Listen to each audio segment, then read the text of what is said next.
Hello students, बेटा physics की सबसे पहली यूनिट है आपकी इलेक्ट्रोस्टैटिक्स, जिसके बारे में हम आज पढ़ेंगे। लेकिन उससे पहले मैं आपको बताना चाहूंगा कि जो जो चीजें बोर्ड पर नोट करवाई जाती हैं उनको वीडियो को पॉज करके अपनी फेवरेट बुक में नोट कर लें। एक फेवरेट बुक बनाए जिससे कि रिविजन टाइम पर ये सब चीजें आपके काम आ सकें। तो देखिए, सबसे पहले हम जानेंगे इलेक्ट्रोस्टैटिक्स होती क्या है। तो देखिए बेटा, इलेक्ट्रोस्टैटिक्स के अंदर दो वर्ड दिख रहे हैं आपको, इलेक्ट्रो और स्टैटिक्स। इलेक्ट्रो का मतलब है इलेक्ट्रिकल चार्ज और स्टैटिक्स का मतलब है रेस्ट। यानी कि सिंपली हम क्या कह सकते हैं इसको, charge at rest, charge at rest. ठीक है, यहां पर हमने इलेक्ट्रोस्टैटिक्स की डेफिनेशन भी लिखी है, the branch of physics which deals with the study of charges at rest.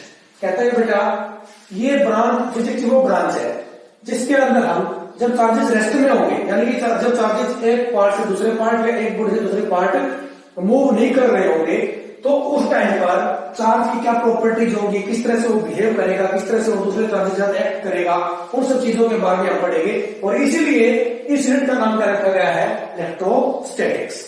ठीक है, तो सबसे पहले बात चली है इलेक्ट्रिक चार्ज की। तो हम देखेंगे कि इलेक्ट्रिक चार्ज होता क्या है।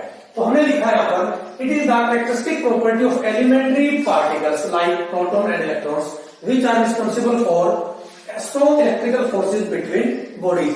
कहता कि बेटा किसी भी जो एलिमेंट्री पार्टिकल्स है, जैसे कि इलेक्ट्रॉन्स है, प्रोटॉन्स है, उन सबकी प्रॉपर्टी है, या आप उन पार्टिकल्स की कह सकते हो, मैटर की कह सकते हो, सब्सटेंस की कह सकते हो, किसी भी मैटर की, सब्सटेंस या पार्टिकल की वो प्रॉपर्टी जिसकी वजह से किन्हीं भी दो बॉडीज के बीच में अट्रैक्टिव या रिपल्सिव फोर्सेज प्रोड्यूस होते हैं, उस प्रॉपर्टी को हम क्या कहते हैं, इलेक्ट्रिक चार्ज। अब देखिए प्रॉपर्टीज ऑफ चार्ज। देखिए सबसे पहली प्रॉपर्टी क्या है। पहली प्रॉपर्टी के अंदर हम टाइप की चार्जेस के टाइप्स के बारे में बात करेंगे कि चार्ज कितने प्रकार का होता है। तो हमने लिखा है यहाँ पर, charge is of two types, positive and negative. Charge दो तरह का होता है, एक पॉजिटिव दूसरा negative. Dufay suggested that charge is of two types and Benjamin Franklin gives sign convention as positive and negative for the two type of charges.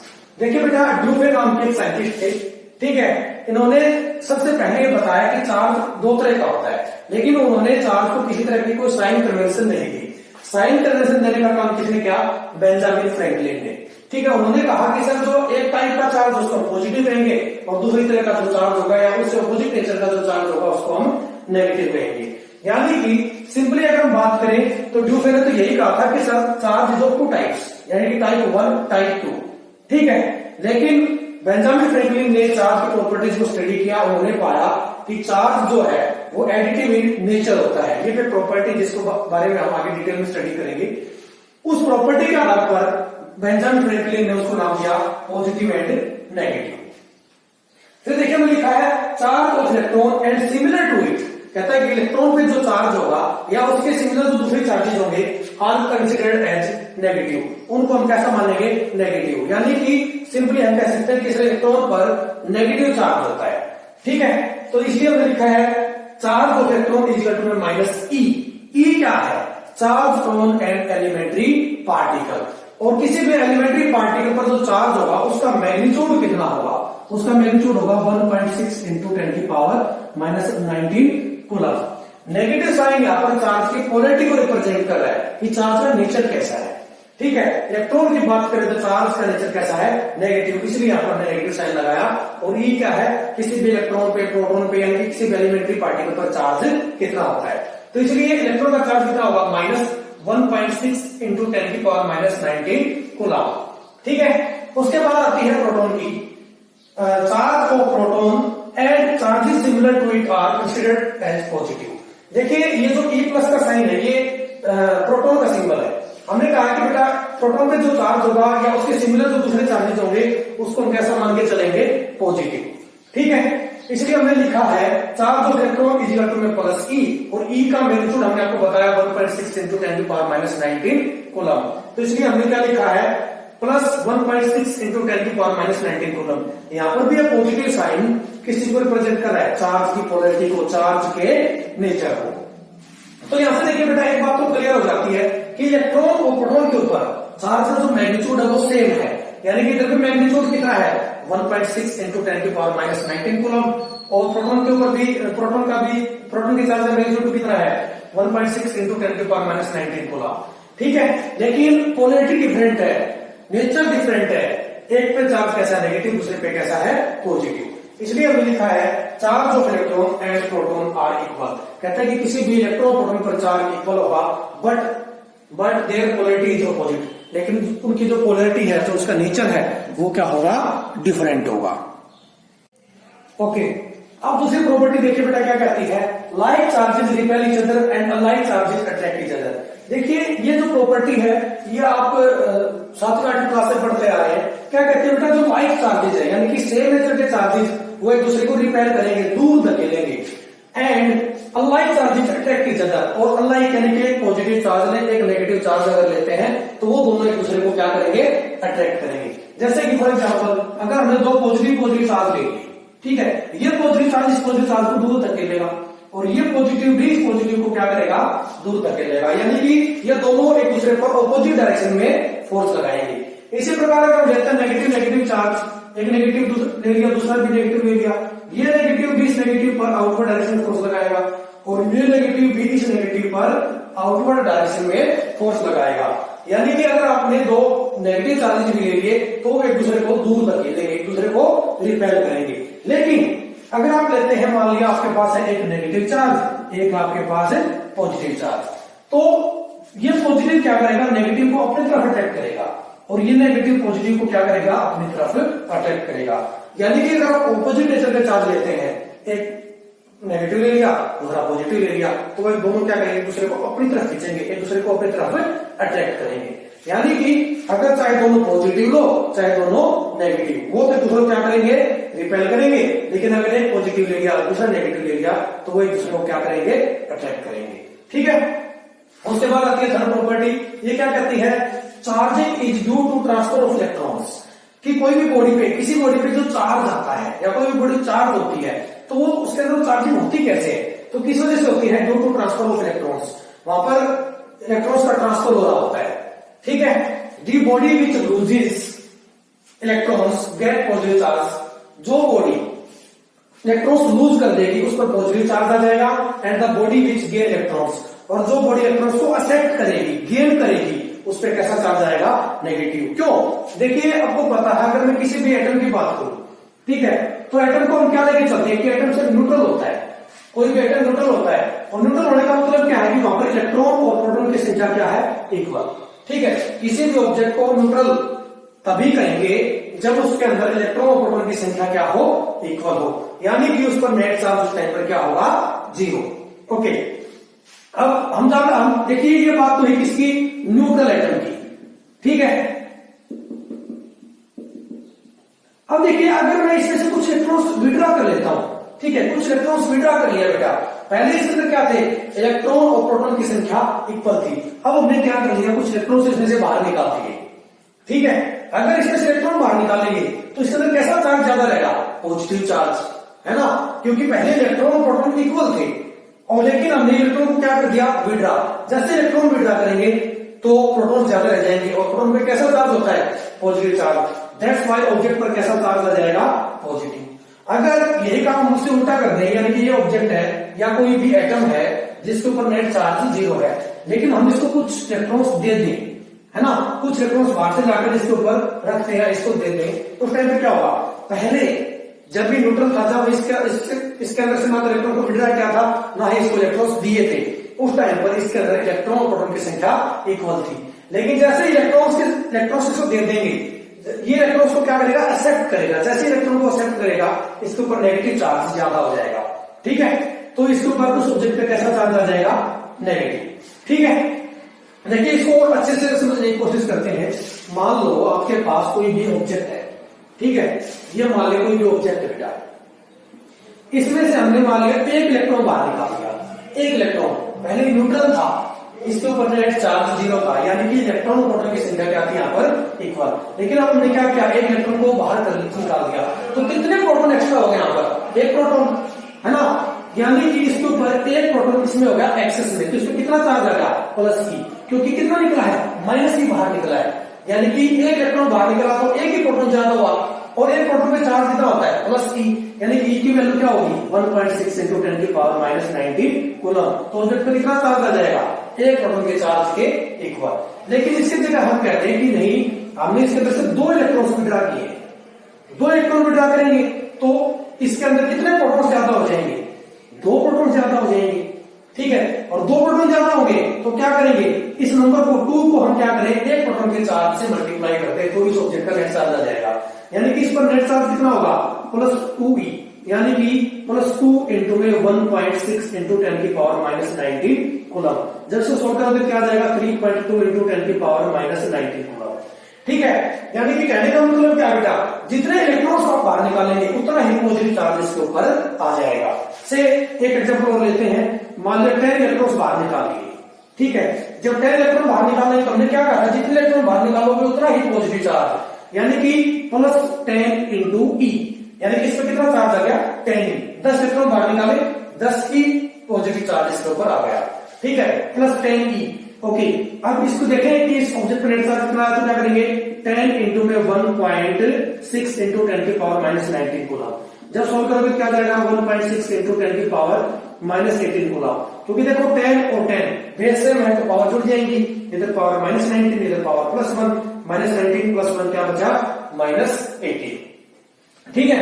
Same इसी तरह अगर मान लो आपके पास कोई दूसरा ऑब्जेक्ट है, ठीक है, इस पे पहले इनिशियली नेट चार्ज 0 था, यानी कि इलेक्ट्रॉन प्रोटॉन की संख्या क्या थी यहाँ पर इक्वल, लेकिन हमने इसको अगर एक इलेक्ट्रॉन दे दे, हमने एक इलेक्ट्रॉन दे दिया इसके ऊपर, पहले इलेक्ट्रॉन प्रोटॉन की संख्या इक्वल थी, अब क्या होगा जैसे एक इलेक्ट्रॉन इसको देंगे तो एक इलेक्ट्रॉन इसके ऊपर एक्स्ट्रा हो जाएगा, ठीक है। और एक इलेक्ट्रॉन पे चार्ज कितना होता है -e, तो इस ऑब्जेक्ट का नेट चार्ज कितना होगा -e के इक्वल, यानी कि -1.6 × 10⁻⁻19 कूलम। इसी प्रकार अगर हम इसको क्या करते हैं 2 इलेक्ट्रॉन देते हैं, ठीक है, तो कितने एक्सेस में इलेक्ट्रॉन्स होंगे 2, और जैसे 2 इलेक्ट्रॉन होंगे तो इस ऑब्जेक्ट पर नेट चार्ज कितना आ जाएगा -2e, कितना हो जाएगा -2e, यानी कि इस ऑब्जेक्ट का नेट चार्ज देखें तो क्या होगा -2 × 1.6 × 10⁻⁻19 कूलम। सोल्व करोगे क्या आ जाएगा -3.2 × 10⁻⁻19 कूलम, ठीक है। फिर मैंने कह दिया कि सर इसको 1 इलेक्ट्रॉन दे देंगे आप, ठीक है, 1 इलेक्ट्रॉन देंगे तो देखो जितने इलेक्ट्रॉन हम इसको देंगे उतना ही नेगेटिव चार्ज इसके ऊपर आ जाएगा। 1 इलेक्ट्रॉन दिए तो कितना आ जाएगा -80, क्योंकि 8 इलेक्ट्रॉन एक्स्ट्रा हो गए इसके पास। सोल्व करो क्या जाएगा -8 × 1.6 × 10⁻⁻19 कूलम। सोल्व करेंगे तो क्या आ जाएगा 8 से 48 4 और 8 × 8 से 12 -12.8 × 10⁻⁻19 कूलम। ये इतना नेगेटिव चार्ज इस ऑब्जेक्ट पर आ जाएगा। कहने का मतलब क्या है, जितने इलेक्ट्रॉन आप विड्रॉ करते हैं उतना ही पॉजिटिव चार्ज, या जितने इलेक्ट्रॉन आप देते हैं उतना ही नेगेटिव चार्ज उस ऑब्जेक्ट के ऊपर आ जाएगा, ठीक है। ये थी हमारी थर्ड प्रॉपर्टी। इसके बाद देखिए हमारी नेक्स्ट प्रॉपर्टी यानी कि फोर्थ प्रॉपर्टी क्या कहती है, charge can never exist without mass, charge बिना मास के एग्जिस्ट नहीं कर सकता। देखिए जैसा कि आपको पता है कि चार्ज जो है वो प्रॉपर्टी है किसकी, मैटर की, है ना, और मैटर किससे बना होता है छोटे छोटे पार्टिकल से, और पार्टिकल कितना ही छोटा क्यों ना हो उसका कुछ ना कुछ मास जरूर होगा। जैसे कि पिछले प्रॉपर्टी में पढ़ा था कि इलेक्ट्रॉन पर नेगेटिव चार्ज होता है, सर प्रोटॉन पे पॉजिटिव चार्ज, और सबसे छोटा एलिमेंट्री पार्टिकल कौन है इलेक्ट्रॉन, उससे छोटा कोई पार्टिकल एग्जिस्ट नहीं करता, है ना। और जब इलेक्ट्रॉन का भी अपना मास है, प्रोटॉन का भी अपना मास है, तो वैसे बात है उसके अलावा कोई भी पार्टिकल उठाए उसका भी कुछ ना कुछ मास अवश्य होगा, यानी कि जब सबसे छोटे से छोटे पार्टिकल का भी कुछ ना कुछ मास है तो हर एक पार्टिकल का मास होगा। और ये जो चार्ज है जैसा कि आप जानते ही हैं कि सर मेटेरियल की प्रॉपर्टी किसी भी सब्सटेंस की प्रॉपर्टी है, तो वैसी बात है कि चार्ज मास के बिना एग्जिस्ट नहीं करेगा। आपको पता होना चाहिए कि इलेक्ट्रॉन का मास कितना होता है, मास ऑफ इलेक्ट्रॉन ये होता है 9.1 × 10⁻31 kg, ठीक है। अगर इसी बात करें मास ऑफ प्रोटॉन की तो ये होता है लगभग 1.67 × 10⁻27 kg, ठीक है बेटा। अब सबसे छोटा पार्टिकल क्या है इलेक्ट्रॉन, जब उसका ही मास है तो वैसी बात है पार्टिकल का कुछ ना कुछ मास अवश्य होगा। तो अब क्वेश्चन अराइज ये होता है कि जब हम किसी भी ऑब्जेक्ट को चार्ज देते हैं, यानी कि चाहे उसको पॉजिटिव चार्ज दें चाहे नेगेटिव चार्ज दें, या सिंपली ऐसा कहें कि किसी भी ऑब्जेक्ट को जब चार्ज करते हैं तो क्या उसका कुछ मास चेंज होता है ना, तो ऑफकोर्स चेंज होगा बेटा। क्योंकि जब उसको हम चार्ज दे रहे हैं, और आपको पता है चार्जिंग किस वजह से होती है, due to transfer of electrons, या तो उसके अंदर से इलेक्ट्रॉन्स को बाहर निकालेंगे या उसको हम इलेक्ट्रॉन्स देंगे, तब उसके ऊपर कोई ना कोई चार्ज आएगा, चाहे पॉजिटिव आए चाहे नेगेटिव आए। ठीक है, तो इसलिए हमने लिखा है when a body is charge, जब किसी बॉडी को हम चार्ज करेंगे then its mass gets slightly change, तो उसका मास किसी स्मॉल अमाउंट से चेंज हो जाता है। ठीक है, फॉर एग्जाम्पल ये मान लो के पास बेटा कोई ऑब्जेक्ट है, इसके अंदर से, ठीक है, इसके अंदर से कुछ इलेक्ट्रॉन्स हमने क्या कर दिए, बाहर निकाल दिए, कुछ इलेक्ट्रॉन बाहर निकाले, तो इसका अब आपको पता है कि इलेक्ट्रॉन का मास होता है, अगर 10 इलेक्ट्रॉन बाहर निकाले तो उन 10 के 10 इलेक्ट्रॉन का कुछ ना कुछ मास होगा, और जब कोई चीज बाहर निकली है यानी कि कुछ मास बाहर गया है, तो वैसे बात है इस ऑब्जेक्ट का मास क्या होगा, डिक्रीज होगा। यानी कि जब इलेक्ट्रॉन बाहर निकलेंगे चार्ज कैसा आएगा, पॉजिटिव। जब किसी भी ऑब्जेक्ट को हम पॉजिटिव चार्ज देंगे तो उस पॉजिटिव चार्ज देने का मतलब है इलेक्ट्रॉन को हमने बाहर निकाल लिया, यानी कि इसका मास क्या होगा, डिक्रीज। ठीक है, इसलिए हमने आगे लिखा गया है when a body is negatively charge then its mass gets slightly increased and when a body is positively charged then its mass gets slightly decreased। जब किसी बॉडी को हम नेगेटिव चार्ज देंगे तो उसका मास किसी स्मॉल अमाउंट से इंक्रीज होगा, और जब उसको हम पॉजिटिव चार्ज देंगे तो उसका मास किसी स्मॉल अमाउंट से डिक्रीज होगा। यानी कि पॉजिटिव चार्ज देने का अर्थ फिर से बता रहा होता है इलेक्ट्रॉन को बाहर निकाल लिया, इलेक्ट्रॉन बाहर निकले तो कुछ ना कुछ मास बाहर आया, और कुछ ना कुछ मास बाहर आया तो ऑब्जेक्ट का मास क्या हो गया, डिक्रीज। इसी तरह से अगर ऑब्जेक्ट को हमने क्या कर दिया, कुछ इलेक्ट्रॉन दिए होते, ठीक है, ये इलेक्ट्रॉन हम इसको दे रहे हैं, अब ऑलरेडी इसका कुछ मास था, फिर कुछ ना कुछ और मेटेरियल पार्टिकल आ रहे हैं बाहर से, आ रहे हैं, मान लीजिए 10-20 इलेक्ट्रॉन हमने इसको दे दिए, तो इसका मास, अब एक इलेक्ट्रॉन का मास है बेटा, जब इसके ऊपर 10-20 इलेक्ट्रॉन और ऐड हो जाएंगे तो इसका मास क्या हो जाएगा, इंक्रीज। इलेक्ट्रॉन ऐड होने का मतलब क्या है, उसमें चार्ज कैसा है, नेगेटिव। जब ऑब्जेक्ट को हम नेगेटिव चार्ज देंगे तो उस टाइम उसका मास क्या होगा, इंक्रीज। ठीक है, तो ये ध्यान रखना कि चार्ज जो है ना वो मास के बिना एग्जिस्ट नहीं कर सकता, लेकिन जो मास है वो बिना चार्ज के एग्जिस्ट कर सकता है। बिना चार्ज तो भाई तब नहीं होगा जब इलेक्ट्रॉन प्रोटॉन की संख्या इक्वल होगी, तो भी नेट चार्ज 0 होगा। ठीक है, लेकिन कोई भी जो चार्ज है वो बिना मास के एग्जिस्ट नहीं करेगा। फिफ्थ प्रॉपर्टी देखिए, फिफ्थ प्रॉपर्टी क्या कहती है, चार्ज इज क्वांटाइज्ड। चार्ज हमेशा क्वांटाइज होता है। तो देखिए सबसे पहले हम जानेंगे कि क्वांटाइजेशन ऑफ चार्ज का मतलब क्या है। देखिए बेटा हम पीछे बता रहे थे, मान लो कोई भी ऑब्जेक्ट है सर, इसके अंदर से कुछ इलेक्ट्रॉन्स बाहर जा रहे हैं, ठीक है, तो इस पर कैसा चार्ज आ जाता है, पॉजिटिव। ठीक है, हमने ये भी देखा कि सर अगर एक इलेक्ट्रॉन बाहर गया तो इस पर चार्ज आया कितना, +E। 2 इलेक्ट्रॉन बाहर गए तो कितना आया, +2E। ठीक है, अगर 3 इलेक्ट्रॉन बाहर गए तो कितना आया, +3E, है ना, +4E, +5E, है ना, इसी प्रकार +10E एंड सो जितने भी इलेक्ट्रॉन्स बाहर जाएंगे उतना ही पॉजिटिव चार्ज इस पे आ जाएगा। और अगर हम बात करते हैं यूं ही दूसरे किसी ऑब्जेक्ट की, अगर इसको हमने कुछ इलेक्ट्रॉन्स दिए, एक इलेक्ट्रॉन दिया तो इसमें चार्ज आया -E, अगर इसको 2 इलेक्ट्रॉन देते हैं तो -2E, 3 इलेक्ट्रॉन देते हैं तो -3E, है ना, इसी प्रकार अगर 10 इलेक्ट्रॉन देते हैं तो कितने, -10E। समझे? लेकिन यहाँ पर आप देखिए कि E के साथ उसका मैग्नीट्यूड कितना आया है, 2, 3, 4, 5, 6, 7, 8, 9, 10, इधर भी इधर भी। लेकिन क्या हमने नहीं पढ़ा है कि किसी ऑब्जेक्ट पर चार्ज कितना आएगा, +1.5 × E? नहीं। ठीक है, यानी कि किसी भी ऑब्जेक्ट के अंदर से हम फ्रैक्शन में इलेक्ट्रॉन्स को ना तो रिमूव कर सकते हैं और ना ही फ्रैक्शन के अंदर इलेक्ट्रॉन्स को हम दे सकते हैं। ठीक है, क्योंकि यहाँ पर 2, 3, 4, 5, 6, 7, 8, 9, 10 ये जो नंबर है ना, ये उन इलेक्ट्रॉन्स को रिप्रेजेंट कर रहा है जो इलेक्ट्रॉन्स या तो उस ऑब्जेक्ट से बाहर गए हैं या उस ऑब्जेक्ट को बाहर से हमने इलेक्ट्रॉन्स दिए हैं, यानी कि उसने गेन किए हैं। यानी कि ये जो नंबर है ये इस बात को रिप्रेजेंट कर रहा है कि कितने इलेक्ट्रॉन्स उस ऑब्जेक्ट ने लूज किए हैं या कितने इलेक्ट्रॉन्स उसने गेन किए हैं। और जो इलेक्ट्रॉन्स लूज किए हैं, गेन किए हैं, वो कभी भी फ्रैक्शन में या डेसिमल में नहीं हो सकते। ठीक है, क्योंकि इलेक्ट्रॉन को हम क्या करते हैं सर, ये स्मॉलेस्ट यूनिट है, स्मॉलेस्ट पार्टिकल है नेचर के अंदर, और जब स्मॉलेस्ट है, छोटे से छोटा है, उससे छोटा पॉसिबल नहीं है, तो ऑब्वियसली बात है कि इलेक्ट्रॉन को हम टुकड़ों में डिवाइड नहीं कर सकते। ठीक है, इसलिए क्वांटाइजेशन को हमने क्या लिखा है, quantization of charge means total charge of A body is always an integral multiple of charge of an electron. ठीक कहता है किसी भी ऑब्जेक्ट के ऊपर जो नेट चार्ज होगा ना, टोटल चार्ज होगा, वो क्या होगा, एक इलेक्ट्रॉन के चार्ज का इंटीग्रल मल्टीपल होगा। ठीक है।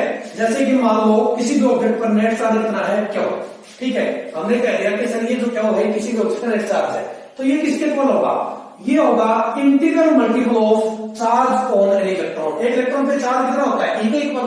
चार्ज का मैग्नीट्यूड जो साइन होता है माइनस प्लस, वो तो उसके पोलरिटी को या नेचर को रिप्रेजेंट कर रहा है, लेकिन यहां पर मैं क्या कहा है, मैग्नीट्यूड ऑफ लिख देना है, चाहे ऐसा लिख सकते हो integral multiple of magnitude of charge on an electron, कि एक इलेक्ट्रॉन पे जो चार्ज होता है उसके मैग्नीट्यूड का इंटीग्रल मल्टीपल होता है, यानी कि क्यू किसके इक्वल होगा, क्यू इक्वल टू में एन इंटू ई, और एन यहाँ पे क्या है 0 1 2 3 4, इसी प्रकार -1 -2 -3 -4 एंड सो, ठीक है। यानी कि एन की वैल्यू जो भी लगी बेटा वो क्या होगी, इंटीजर नंबर होगा, वो फ्रैक्शनल नंबर या डेसिमल नंबर नहीं होगा, ठीक है।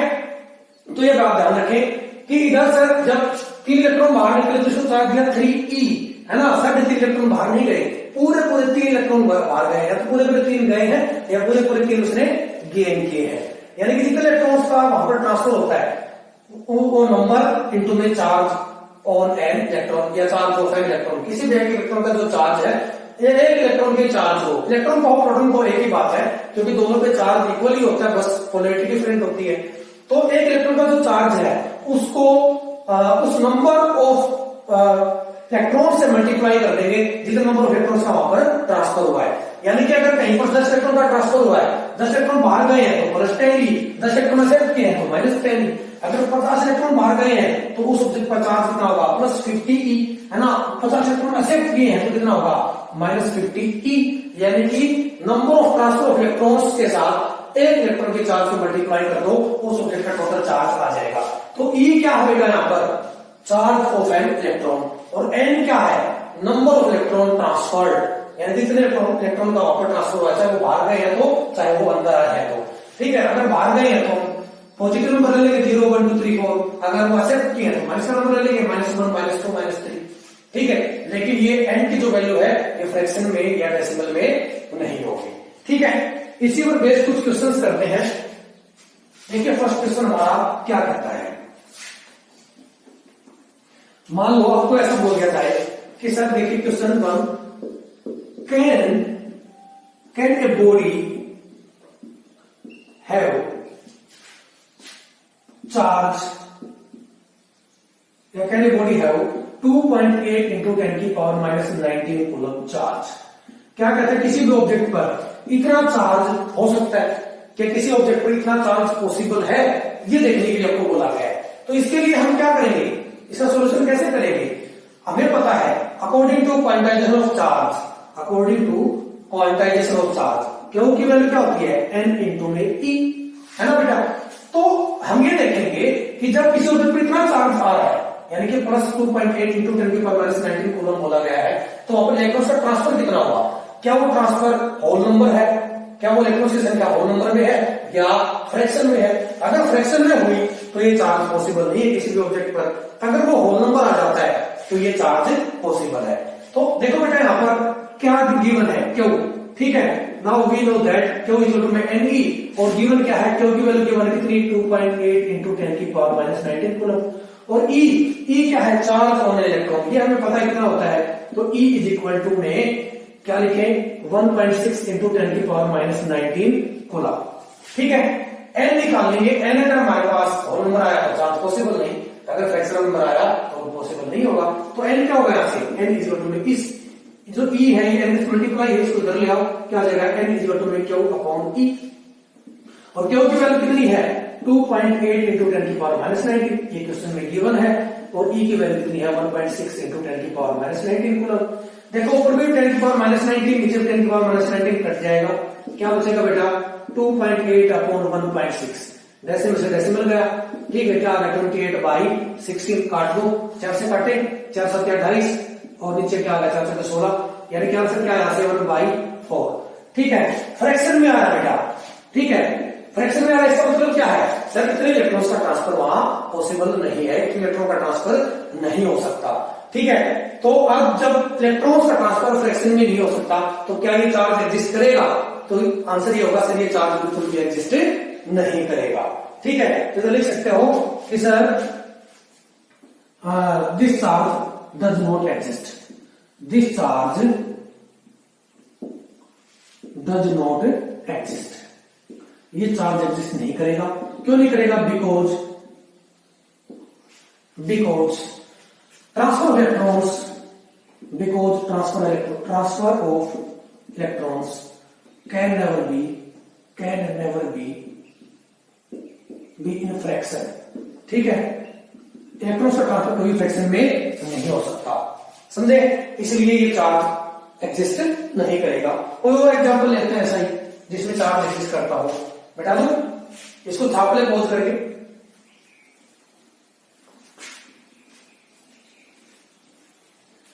मान लो कि आपको इस चार्ज की जगह कुछ चार्ज दिया गया, जैसे कि से 3.2 इंटू में 10 की power -18 coulomb charge.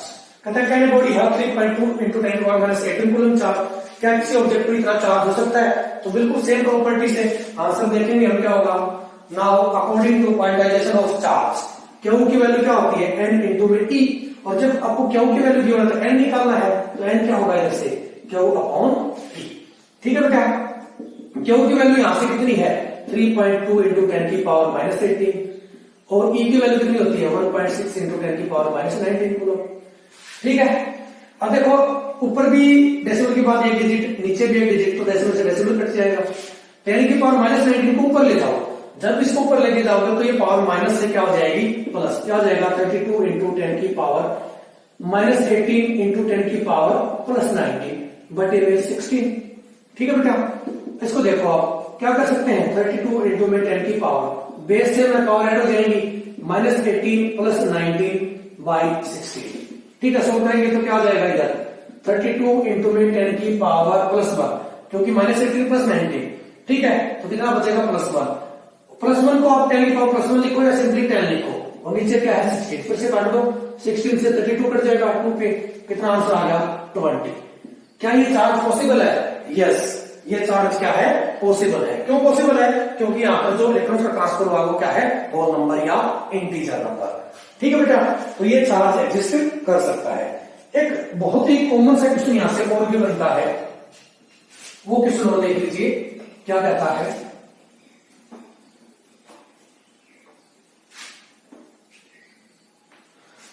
Next question है हाउ मेनी इलेक्ट्रॉन्स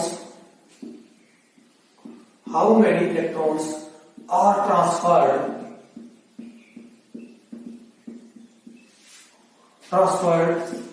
टू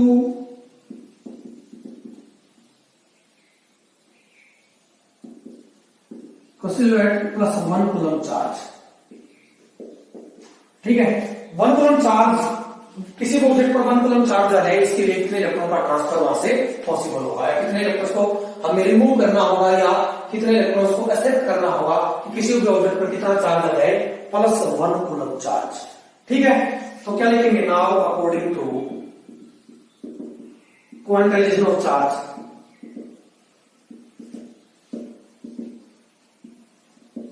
ठीक है, क्वांटाइजेशन चार्ज आपको पता ही क्या कहता है बेटा? क्यू इक्वल टू में n इंटू में ई, और क्यू फिर से गिवन है।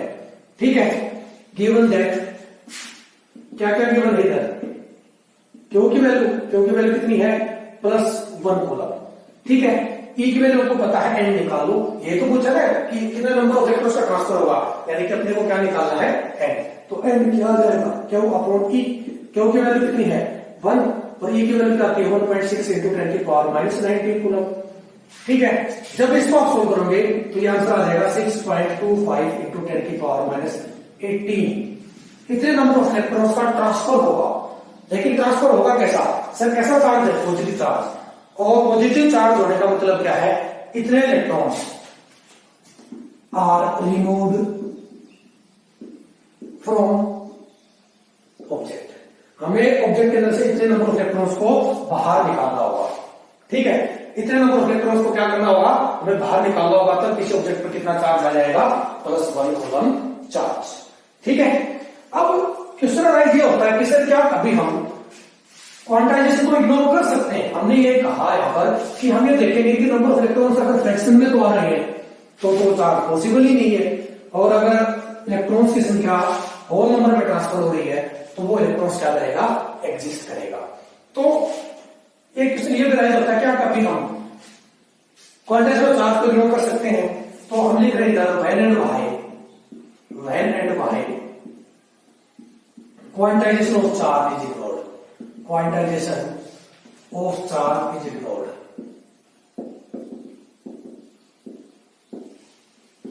ठीक है, तो कब और क्यों क्वांटाइजेशन चार्ज को इग्नोर कर सकते हैं। ठीक है, तो आंसर क्या कहता है, देखिए when charge is so large that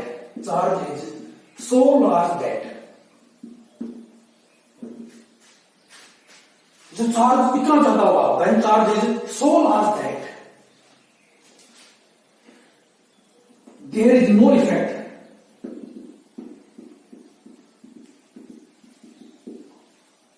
no effect on total charge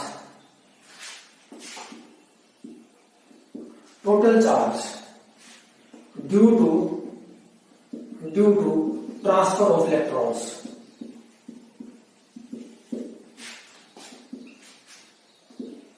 कहते हैं कि बेटा जब चार्ज इतना ज्यादा होगा कि उस ऑब्जेक्ट पर, किसी ऑब्जेक्ट के नेट चार्ज पर इलेक्ट्रॉन के ट्रांसफर से कोई प्रभाव नहीं पड़ेगा, उस टाइम पर हम क्वांटाइजेशन चार्ज को इग्नोर कर सकते हैं।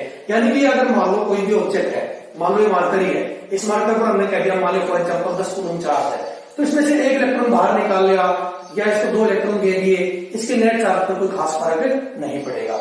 1 कूलम चार्ज देखो बहुत ज्यादा बड़ा होता है, क्योंकि एक इलेक्ट्रॉन का चार्ज तो कितना है 1.6 × 10⁻⁻19 कूलम, ये चार्ज बहुत ज्यादा छोटा है।